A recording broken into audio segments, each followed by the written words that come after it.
Amis de la radio, bonjour. Il y a quelque temps, en surfant sur Banggood, j'ai trouvé un petit kit pour une petite radio AM. Un petit truc de rien, mais un kit complètement complet avec le composant, les circuits, le boîtier, enfin tout ce qui va bien. Pour une somme incroyable, hein, ça coûte moins de 5 € pour compris. Et je me suis dit que ça pouvait être une fantastique opportunité de faire toute une série de vidéos pour expliquer un petit peu aux débutants des notions de base électronique, de la radio. Et je pense que c'est quelque chose qui pourrait être intéressant. Mon idée de base, c'est de faire toute une série de vidéos, sachant qu'à chaque fois, on prendra une petite partie du schéma. Je vous expliquerai sa fonction, hein, c'est-à-dire à quoi ça sert, comment la fonction est faite de façon électronique. Éventuellement, on fera des petites manipulations et des mesures dessus pour bien comprendre comment ça marche. Et on fera le montage sur le circuit imprimé. Et en progressant ainsi étape par étape, on arrivera jusqu'au récepteur complet. Donc voilà, j'espère que c'est quelque chose qui vous plaira. Découvrons un petit peu ce qu'il y a dans ce kit. Donc on reçoit comme d'habitude dans ces espèces d'enveloppes opaques là. Et à l'intérieur, je le découvre exactement en même temps que vous.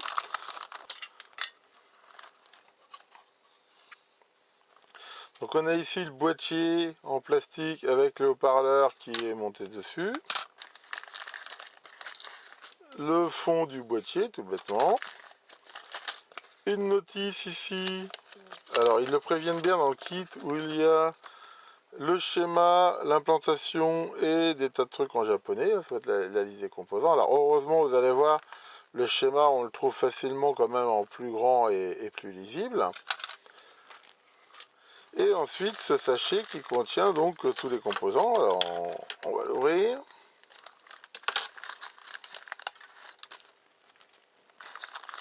Voilà, et ici donc comme on peut voir, là il ne faut rien perdre.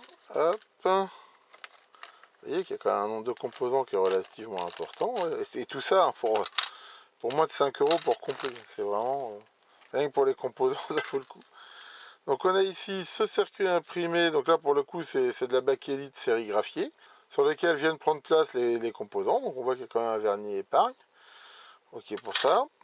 Ensuite on a ici des différents composants, comme ici la ferrite, le condensateur variable, les boutons, et ainsi de suite. Donc là, on les détaillera au fur et à mesure. Donc au début, bien sûr, l'idéal, on voit ici aussi l'autocollant qui va sans doute servir à mettre sur le bouton pour les stations. Et ici, on voit, il y a tout, et même les vis, enfin c'est vraiment relativement complet. Pour monter ce kit, on a vu qu'il était livré ici avec cette petite notice qui n'est pas terrible. Alors, sur le site web où on achète le kit, ils l'ont reproduit, mais en cherchant un peu, hein, au début, moi j'avais copié le schéma ici qui est donné avec et je l'avais agrandi, hein, on le voit ici. Mais bon, c'est pas terrible. Et en fait, en cherchant un petit peu, on s'aperçoit qu'on le trouve aussi sous une forme assez propre sur différents sites. Alors, il suffit de chercher HX108-2 et on le retrouve. Donc ici j'ai aussi imprimé l'implantation. Alors ce que je vous conseille, hein, bien sûr pour ne pas perdre les composants, c'est de les mettre dès le début dans une boîte. Et on va voir après qu'on va les identifier petit à petit. Alors déjà pour voir la première partie qu'on va regarder aujourd'hui, on va parler un petit peu vraiment des bases de la radio. Alors je ne vais pas rentrer dans des considérations mathématiques, ni rien du tout, mais en fait le principe de base, on va voir, c'est quelque chose de tout bête. C'est si je mets ici une onde électrique à haute fréquence dans une antenne, et bien dans une antenne, un simple bout de fil, hein, à l'autre bout, et ben ça va créer ici une perturbation électromagnétique et je retrouverai le même signal électrique ici à la sortie de l'autre antenne. Sachant que le signal que j'aurai ici, il sera éventuellement plus ou moins affaibli selon des tas de critères qui sont l'antenne, la distance, la fréquence, enfin il y a plein de critères, mais enfin je veux dire, si déjà pour simplifier je les mets comme ça relativement proches, et bien ici je vais retrouver quasiment le même signal ici qu'en entrée. Donc voilà, c'est ça le principe de base. Et pour l'instant, nous, on ne va pas tellement s'occuper de la partie émetteur, hein, mais on va s'occuper ici de la partie récepteur et regarder un petit peu, quand on reçoit cette onde, comment on va faire pour pouvoir la traiter. Après ces explications théoriques, regardons un petit peu dans la pratique. Donc ici, j'ai simulé en fait une onde à haute fréquence, un radio, telle qu'on la verrait ici sur un oscilloscope. Donc si là on la voit sous cette forme-là, mais si on balaye très vite, voilà, on voit que cette onde, c'est une onde sinusoïdale. Alors pourquoi? Parce que cette forme-là, c'est ce qu'on appelle une onde sinusoïdale, ce qu'on appelle une onde pure, et qu'elle a une fréquence qui est fixe, qui ne change pas. Alors ici, elle est 465 kHz, on verra pourquoi j'ai choisi cette fréquence-là. Et c'est typiquement le genre de signal que si je mets dans une antenne, et ben dans une antenne à côté, je pourrais recevoir exactement la même onde, avec simplement des atténuations liées à la distance, et aussi éventuellement des parasites, des choses comme ça. Enfin, à la base, on a ça. Donc ça, c'est intéressant. Et à la base, le système de propagation est comme ça. Alors, qu'est-ce qu'on peut faire avec ça? Bah, au niveau information, par contre, c'est pas terrible. Tout ce qu'on peut faire, c'est dire il n'y a pas de signal ou il y a un signal. On va dire c'est de la modulation tout ou rien. Ça, c'est quelque chose qui a été utilisé beaucoup dans le temps, qui est sans doute moins utilisé maintenant, peut-être encore par quelques amateurs nostalgiques. Hein, c'est ce que les radioamateurs appellent du CW. C'est typiquement quelque chose où on dit bah, y a de l'onde ou il n'y a rien.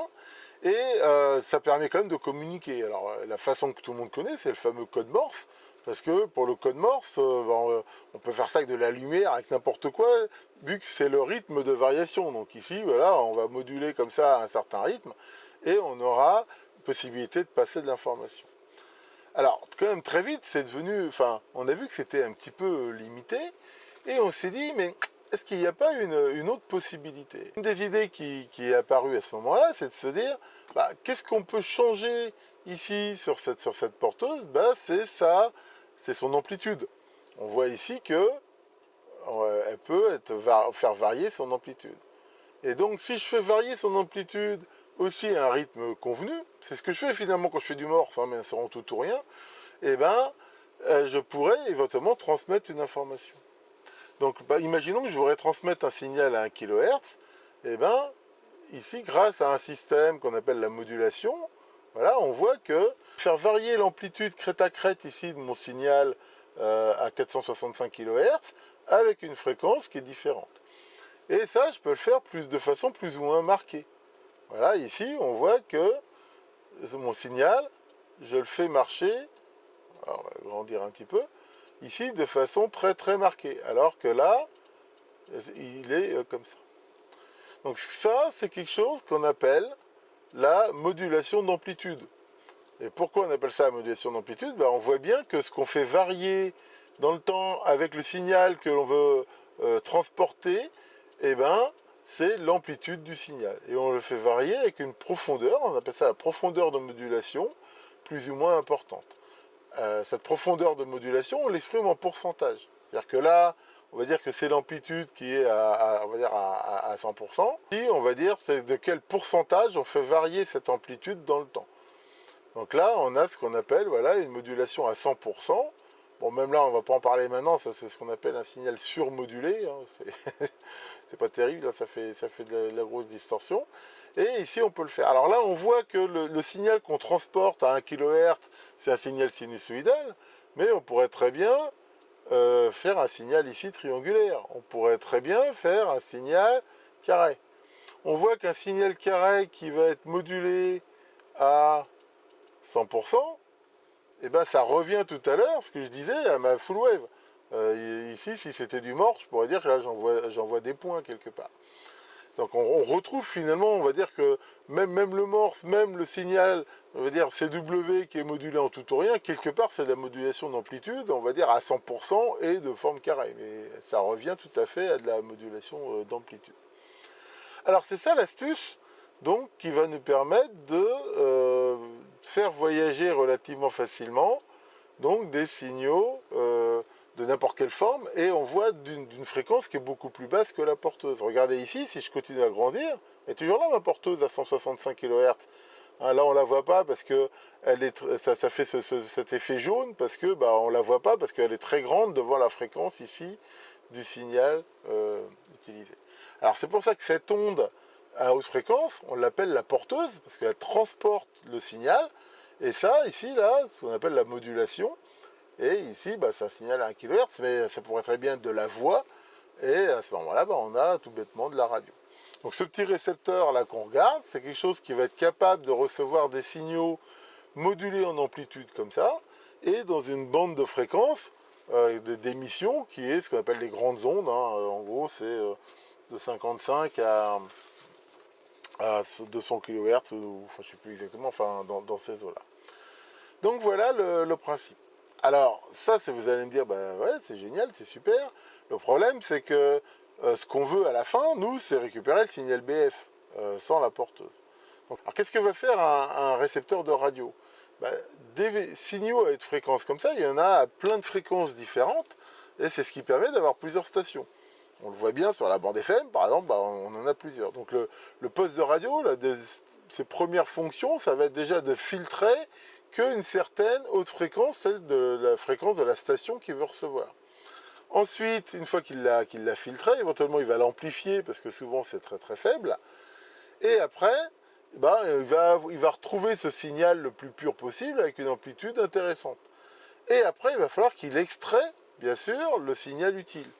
Et c'est ici, là, c'est la partie qu'on va voir aujourd'hui, hein, qu'on appelle la démodulation, qui va consister ici à récupérer le signal utile. Alors comment on va faire ça? Ce qu'on voit ici, c'est qu'à chaque fois, ce qu'on voudrait quelque part, c'est la valeur crête. Et en même temps, ici, on voit qu'on en a deux, on a vers le haut et vers le bas. Si déjà on ne prend que vers le haut, eh ben, ça va déjà simplifier le problème. Alors pour faire ça, on va mettre une diode. La diode, hein, je vous rappelle qu'elle laisse passer les ondes dans un sens, mais pas dans l'autre. Alors qu'est-ce qui se passe si on met ça? Ici j'ai mis ici mon signal, on voit qu'il est modulé. Et ici j'ai mis une diode. Donc on voit qu'en gros on n'a plus que la partie haute. Alors le problème c'est que vous allez me dire, bah ouais mais c'est bien, mais enfin il nous reste encore toute cette haute fréquence. Alors comment on va faire pour l'enlever? Une des façons de l'enlever, c'est de mettre un filtre. On va avoir un composant qui est bien sympathique, c'est le condensateur. Un condensateur voit la résistance équivalente, ça s'appelle son impédance, qui est directement proportionnelle à la fréquence. Plus la fréquence est haute, plus sa résistance apparente est basse. Donc si je mets un condensateur qui est calculé de telle façon à ce qu'il ait une résistance très faible à la fréquence de la porteuse, il va la court-circuiter, mais il ne court-circuitera pas la fréquence BF. Alors allons-y, rajoutons ici ce condensateur, et voilà. Et là, on voit comme par miracle, la HF ici qui était après la diode a disparu, et je récupère bien ici que mon enveloppe, et qui a bien la même forme que l'enveloppe. D'ailleurs, on voit bien que si là je rechange pour mettre un signal triangulaire, je récupère un triangulaire, et ainsi de suite. Donc ici, j'ai tout à fait réussi à faire ce que je voulais faire, et alors, bien sûr, si je change ici la profondeur de modulation, je vois que je le retrouve. Alors là, on voit quelque chose qui est intéressant, c'est que si mon signal il est trop modulé, j'ai en effet ici une distorsion. On voit que mon signal ici n'est pas parfait, justement à cause du seuil de la diode. Mais on voit que si il n'est pas trop fort en modulation, là, je perds un peu ce défaut, et là, je retrouve quelque chose qui est beaucoup plus sympathique. Alors, il reste peut-être encore un peu des résidus de haute fréquence. Alors, ce qu'on peut faire, hein, c'est ce qui est fait ici sur le schéma, on va le voir, c'est rajouter encore un deuxième condensateur qui améliore encore le filtrage. J'ai reproduit la partie démodulation qui utilise, on va avoir une diode, hein, qu'on appelle la diode détectrice, et on voit que grâce à ça, on réextrait bien l'information BF de la porteuse modulée. Hein, si on agrandit encore, elle est toujours là, ma porteuse. Hein, alors bien sûr, à cette fréquence-là, on a l'impression qu'ici ça ne bouge pas parce que ça va beaucoup plus vite. Et ici, on retrouve bien ici ma porteuse ici modulée. Alors regardons maintenant sur le schéma comment c'est fait. On vient de voir ici sur l'oscilloscope le principe. Alors comment on va retrouver cette partie démodulateur ici dans le schéma? Donc cette partie-là, en fait, c'est toute la partie qui se trouve ici. Alors, déjà, on pourrait dire, elle est où la diode? Alors là, ils ont fait une petite astuce, c'est que la diode, elle est là. Si vous notez bien ici ce transistor, vous voyez que il a son collecteur qui est relié ici à la base, et qu'en fait, il n'utilise que la jonction base-émetteur. Donc la diode détectrice, en fait, elle est ici. Voilà, alors vous allez me dire, pourquoi ils utilisent un transistor et ils n'utilisent pas une diode? L'idée ici, c'est que normalement, souvent en détecteur, on met des diodes au germanium, et c'est quelque chose qui coûte cher, qui n'est pas facile à trouver. Mettre une diode comme une AN4148, c'est pas terrible. Et ici, l'idée d'utiliser la jonction base émetteur, ça permet d'avoir quelque chose, on va dire, relativement plus sensible qu'une diode normale et finalement qui coûte moins cher qu'une diode sensible. Hein. Donc la raison pour laquelle ils ont mis ça, je pense que c'est ça. Enfin bon, ici on pourrait mettre aussi une diode germanium, par exemple, ça marcherait aussi bien si ce n'est mieux.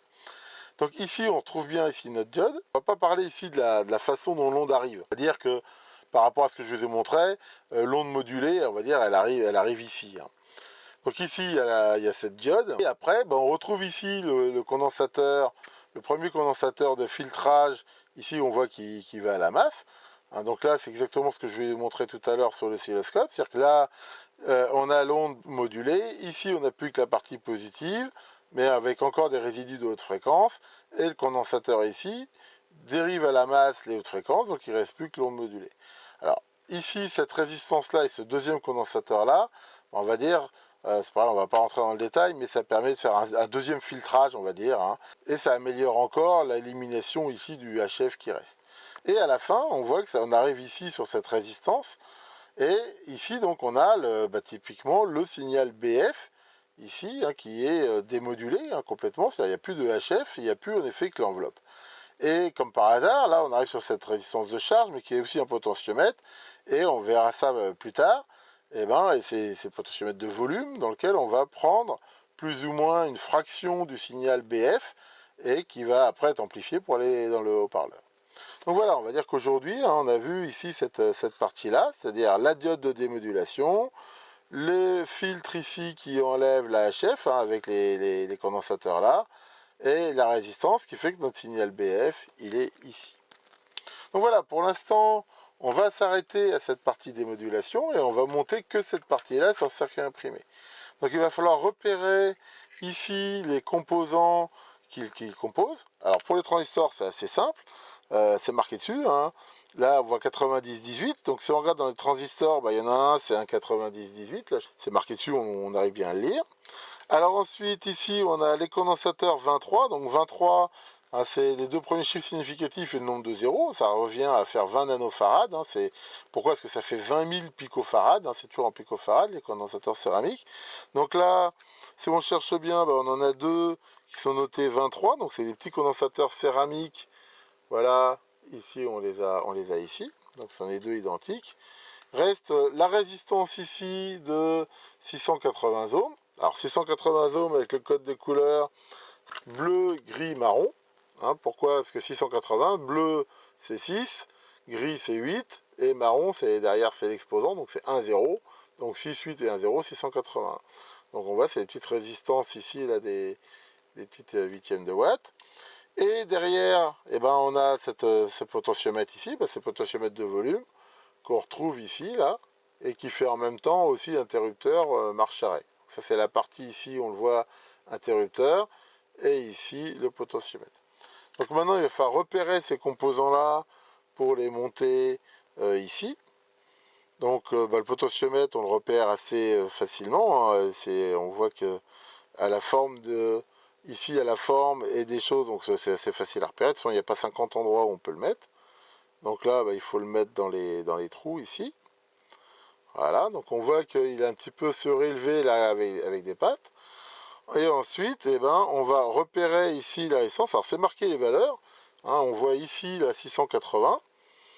Et on voit 22,3, 22,3. Donc on retrouve bien ici les deux condensateurs et la résistance. Et pour finir, on a le fameux transistor V4 qu'on retrouve ici.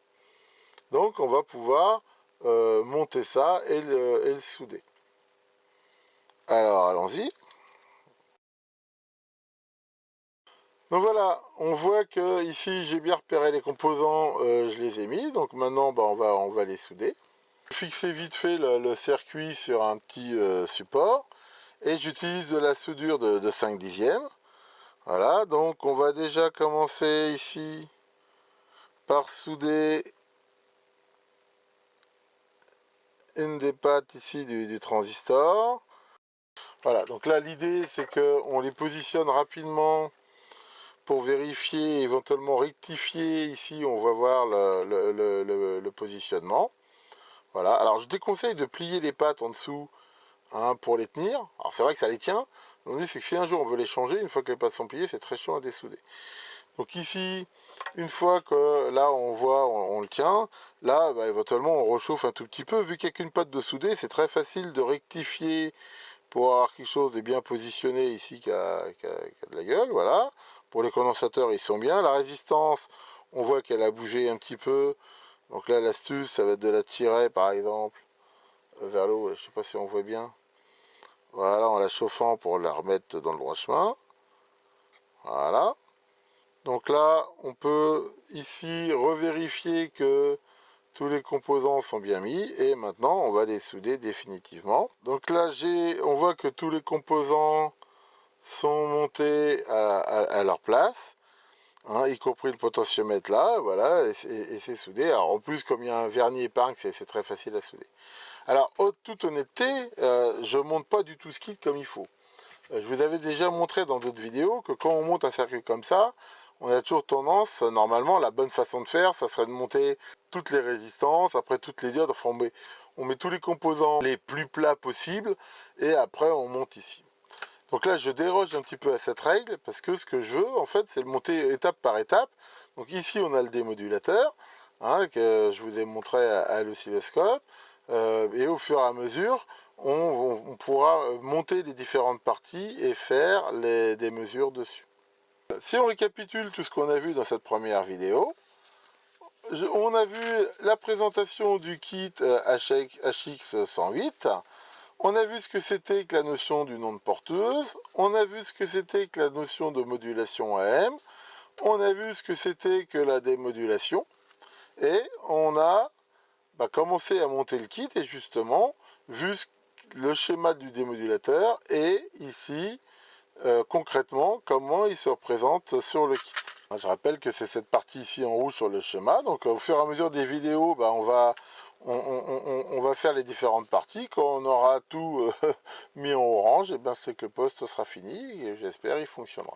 Voilà pour le premier épisode de cette nouvelle série consacrée à la radio. S'il vous a plu et que vous avez envie de voir la suite, faites-le moi savoir, mettez-moi des likes, des commentaires. Si vous avez des questions, n'hésitez pas à me les poser en commentaire dans la vidéo ou sur le groupe Facebook. Que Wave, Seigneur des ondes, vous module de jolies porteuses et à bientôt sur Syrup Radio.